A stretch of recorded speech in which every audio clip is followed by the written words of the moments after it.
왜 나이가 들수록 배가 나오는 이유가 따로 있을까요? 먼저는 섭취 에너지와 소비 에너지의 불균형 때문으로 생각이 됩니다. 쉽게 말해서 먹는 거에 비해서 활동량이 적다는 건데요. 나이가 들면 자연스럽게 움직임이 이제 줄어들기 때문에 똑같은 양을 먹어도 소비되는 에너지가 적을 수밖에 없죠. 그러니까 먹는 양을 줄이거나 활동량을 늘려서 두 에너지의 균형을 맞춰야 되는데 그렇지 않게 되면 살이 찌는 것을 막을 수가 없게 됩니다. 두 번째는 이제 호르몬의 감소인데요. 여성 호르몬 에스트로겐은 지방이 축적되는 것을 억제하는 역할을 하는데요. 이 호르몬들이 여성의 경우에는 완경 이후에 급속히 감소하지만 남성은 30세 이후부터 감소하기 시작합니다. 그리고 피하 지방이 더 잘 찌는 여성과 달리 남성들은 내장 지방이 더 잘 쪄요. 세 번째 원인은 이제 장내 미생물의 변화인데요.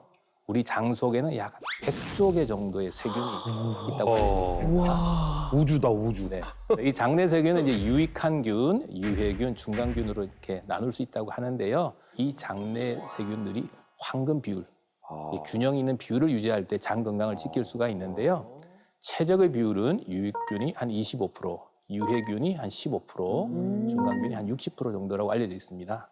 근데 장내 세균 중에서 비만을 유발하는 균들이 있는데 이 균들이 많아져서 이 황금 비율이 아까 깨지게 되면 비만 세균이 이제 득세하게 되죠. 그렇게 되면 신진대사를 방해해서 비만을 부른다고 좀 알려져 있습니다. 그래서 최근에는 이 장내 미생물이 비만뿐만 아니라 노화나 다른 질병에도 직접적, 간접적으로 영향을 미친다고 알려져 있습니다. 아니 저는 진짜 이 미라클 푸드를 하면서 나를 늙게 하고 나를 병들게 만드는 여러 애들을 만나봤는데 이 비만 세균은 또 처음입니다. 나 진짜 머리 고리야, 머리 아파. 진짜. 누나가 머리가 아플 때가 아니에요. 저 같은 경우 굉장히 좀 위험한 상태예요. 내장 지방으로 복부비만이 많이 쌓이게 되면 도대체 어떤 질병 위험도가 높아지는 거예요? 네, 우리나라 3대 만성질환 다 아시나요? 쓰리고 얘기하는 거 아니에요? 네, 쓰리고, 네. 고혈압, 고지혈증, 고혈압, 고혈당. 고혈당.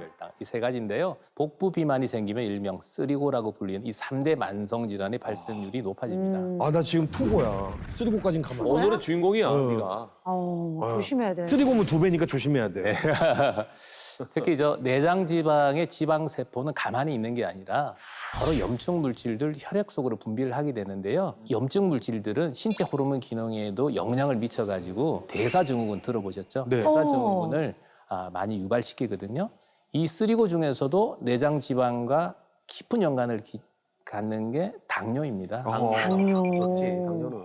우리나라 사람들 대부분이 거의 탄수화물 위주 식사를 맞아요. 하잖아요. 그래서 탄수화물은 일일 권장량이 한 300 내지 400g이 되는데요. 이를 초과하면 혈당이 올라가겠죠.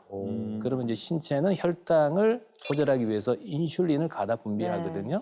인슐린이 또 올라가면 혈당이 떨어지니까 또 이제 배가 고파지겠죠. 당이 떨어진다 이러면서 심하다. 또 뭔가를 먹게 됩니다. 이 같은 과정이 자꾸 반복하다 보면은 인슐린 저항성이 발생하고 결국 당뇨가 올 수가 있는 거예요. 실제로 내장 지방이 1kg 증가할 때 당뇨 위험이 남성은 2배, 여성은 한 7배 높아진다는 결과도 있었습니다. 네. 여성은 또 엄청 높네요.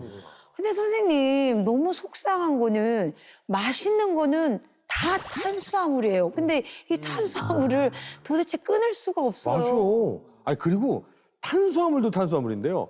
왜 이렇게 저희 놓고 하다가 좀 힘들 때, 아니면 뭐 우리 회사원들도 막 힘들 때 뭐라고 얘기해요? 당 떨어졌다. 떨어졌다. 그렇지. 그렇지. 뭐 초콜릿, 맞아. 달달한 거 맞아. 이거 넣어줘야 되잖아요. 네. 안 그러면 일이 안 돼요. 우리 준희 씨는 쉬는 시간에 있으면 그냥 가만히 있잖아. 입에 뭔가 물고 있어. 넣어야 됩니다. 네. 저는 세상에서 게으른 사람이 제일 싫습니다. 저는 쉴 때도 입을 움직여야 돼요. 네, 근데 내장 지방으로 인한 질병은 이것뿐만이 아니에요. 어머, 선생님 또 있어요? 네, 바로 지방간인데요. 네, 내장 지방이 과도하게 많아지면 지방은 유리지방산의 형태로 혈액을 타고 간으로 들어갑니다. 그러면 중성지방의 형태로 간 세포 내에 쌓이게 되는데요. 만약에 지방 비율이 전체 간의 5% 이상이라면 우리가 지방간이라고 부릅니다. 지방간에는 알코올성 지방간과 술을 안 먹어도 올 수 있는 비알코올성 지방간으로 구분할 수가 있는데요.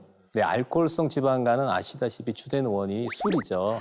지속적으로 이제 술을 마시면 간에서 알코올을 대사하는 능력이 떨어지기 때문에 술을 많이 마실수록 발생하기 쉬운 것이 알코올성 지방간이고요. 그렇죠.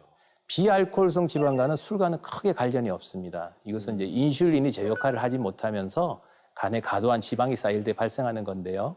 그렇기 때문에 당뇨와도 직접적인 연관이 있는 것으로 알려져 있습니다. 실제로 지방간이 있는 환자는 당뇨에 걸릴 위험이 약 2배가량 높습니다. 그렇구나. 게다가 비알코올성 지방간은 가만히 있지 않고 지방 간염과 섬유화 과정을 통해서 우리들이 굉장히 무서워하는 질병인 간경병증, 심지어는 간암으로도 진행될 수 있기 때문에 주의가 필요합니다. 무섭다. 그래서 아까 말씀드린 쓰리고, 고혈압, 고지혈증, 고혈당 같은 대사증후군을 동반해서 심혈관 합병증을 젊은 나이에 일으킬 수 있다는 게 또 지방간 문제입니다.